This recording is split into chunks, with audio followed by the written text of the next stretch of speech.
Students, welcome to this lecture. इस lecture में हम देखेंगे कि क्रिस्टलोग्राफी क्या होती है, उसके पर्पस क्या होता है और उसका क्या मेथड होता है। ठीक है, क्रिस्टलोग्राफी से मुराद कोई भी स्टडी है जिसमें हम लोग क्रिस्टल के स्ट्रक्चर को पढ़ते हैं और जानते हैं कि वो कैसा बना हुआ है। अब हम यहाँ देख सकते हैं कि जो क्रिस्टलोग्राफी है वो दो अल्फाज से मिलकर बना है। एक जो है हमारे पास लफ्ज़ है वो है क्रिस्टलोग्राफी, क्रिस्टलो, और दूसरा हमारे पास जो लफ्ज़ है वो हमारे पास है ग्राफी। क्रिस्टल हमारे पास निकला है क्रिस्टल से।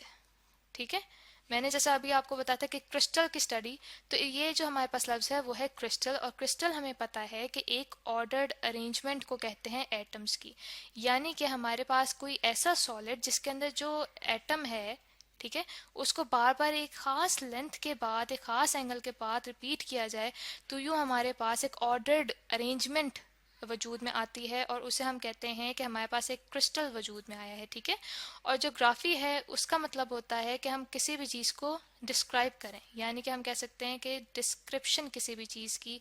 अच्छे से हम कोई भी स्टडी करते हैं तो हमने देखा ना, अक्सर हम लोग ग्राफ बना रहे होते हैं, कभी स्ट्रेट लाइन आती है, कभी कर्व लाइन आती है, तो हम कहते हैं कि जो एक्स एक्सिस पे हमारे पास जो चीज़ है उसका ये बिहेवियर है, या वाई एक्सिस पे जो हमारे पास चीज़ मौजूद है उसका ये बिहेवियर आ रहा है।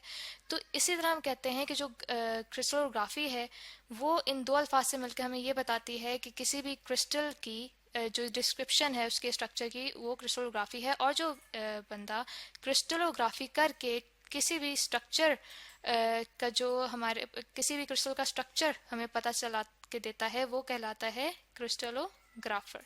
ठीक है, अब हम देखते हैं कि इसका मकसद क्या है क्रिस्टलोग्राफी का, कि हमें क्या ज़रूरत पड़ गई कि हम लोग जो स्ट्रक्चर है वो जान रहे हैं। अभी तो हमने देखा कि जो मेरे पास कोई भी क्रिस्टल मौजूद है वो तो सिंपल से स्ट्रक्चर का है, तो ऐसी क्या ज़रूरत पड़ गई कि हम लोग कह रहे हैं कि जी स्ट्रक्चर स्टडी करना है। वो इसलिए कि जैसे आप देख रहे हैं कि यहाँ पे मैं एक क्यूब बना रही हूँ। ठीक है, ये सिंपल स्ट्रक्चर है, इसे हम कहते हैं सिंपल क्यूबिक क्रिस्टल, यानी कि सिंपल क्यूबिक क्रिस्टल के अंदर किसी भी क्यूब के किनारों पे एटम्स रखे हों, यानी कि एक एटम को बार बार इस तरह रिपीट किया जाए कि वो एक क्यूब की शक्ल इख्तियार कर ले, तो उसे हम कहते हैं सिंपल क्यूबिक क्रिस्टल। ठीक है, अब ये देखना है कि अगर मैं इसके दरमियान में एक और एटम रिपीट करूं, ठीक है, ये जो एक क्रिस्टल नजर आया इसके दरमियान में एक एटम रख दूं और उसे रिपीट करती जाऊं, तो ये मेरे पास स्ट्रक्चर बन जाता है BCC, यानी कि इसे कहते हैं बेस सेंटर्ड क्यूबिक। ठीक है, या फिर बेस सेंटर्ड क्रिस्टल। ठीक है, अब ये हमें समझ आ गई कि ये जो दो स्ट्रक्चर हैं, ठीक है, ये हमें कैसे पता चलेगा कि ये हमारे पास कोई भी जो सॉलिड है वो सिंपल क्यूबिक क्रिस्टल का है या फिर वो बेस सेंटर्ड क्यूबिक का है। तो इसके लिए हम यही करते हैं कि हम इसके स्ट्रक्चर को स्टडी करते हैं, जिसकी वजह से हमारे पास क्रिस्टलोग्राफी वजूद में आती है। ठीक है, अब हम इसे स्टडी कैसे करते हैं। कोई भी जो क्रिस्टलोग्राफर है वो क्या करेगा कि कोई भी एक्सरे बीम, ठीक है, एक्सरे बीम या फिर इलेक्ट्रॉन बीम, ठीक है, ये जो है इस स्ट्रक्चर के ऊपर इंसिडेंट करेगा। जैसे आप ये देख रहे हैं कि यहाँ पे अगर मैं कोई भी एक्सरे बीम इसके ऊपर इंसिडेंट करती हूँ, ठीक है, अब वो एक्सरे बीम यहाँ से आ रही है। अब यहाँ पे इस बीम को देखें, ये अब यहाँ से गुजर रही है इस सॉलिड में से, इस क्रिस्टल में से, तो यहाँ पे इसके सामने तो कोई एटम मौजूद नहीं। ठीक है, तो वो सीधी की सीधी निकल जाएगी। लेकिन यहाँ पे जो पॉइंट 1 पे मैं यहाँ पे लिख रही हूँ, यहाँ पे जब ये आएगी तो इसके सामने तो एटम मौजूद है। एटम से टच होने के बाद उसका जो पाथ है वो बिल्कुल डिफरेंट हो जाएगा। ठीक है, वो एक एंगल पे जो है ना मुड़ जाएगी और उस एंगल पे वो दूसरी जगह निकल जाएगी। ठीक है, तो क्रिस्टलोग्राफर क्या करेगा, जो ये जो एंगल उसके पास आया है, ठीक है, इसकी मदद से, और जो इसकी इंटेंसिटी चेंज हुई है, जाहिर है वो टकराई है तो उसकी जो इंटेंसिटी है उसमें तो फर्क आएगा।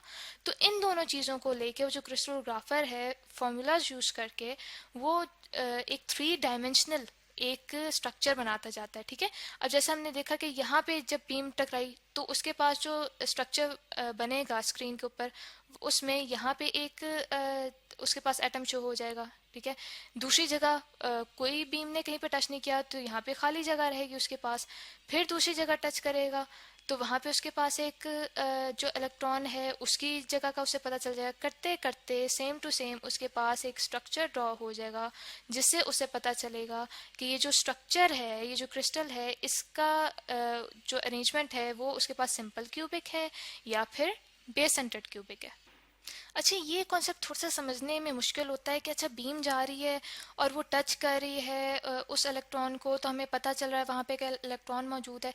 इसके लिए सबसे एक सिंपल से एग्जांपल लेते हैं कि जैसे एक बच्चा है, ठीक है, वो जा रहा है अपने रास्ते पे, तो उसके सामने यहाँ पे जैसे एक फ़ैन मैं ड्रॉ करती हूँ, एक पंखा है, ठीक है, वो चल रहा है, ठीक है, तो उसकी वजह से ठंडी हवा जो निकल रही है वो इस बच्चे को एक ख़ास एरिया में यहाँ पे महसूस हो रही है, ठीक है।